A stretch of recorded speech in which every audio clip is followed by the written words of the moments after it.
You ask Tiger to solve. This deals with linear equations with one unknown. The final result is x equals 5. Let's solve it step by step. Swap sides.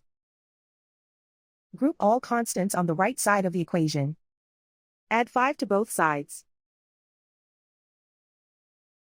Simplify the arithmetic.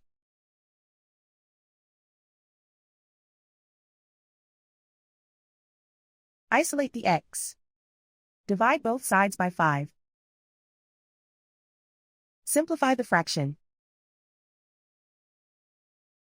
Find the greatest common factor of the numerator and denominator. Factor out and cancel the greatest common factor. And so the final result is x equals 5.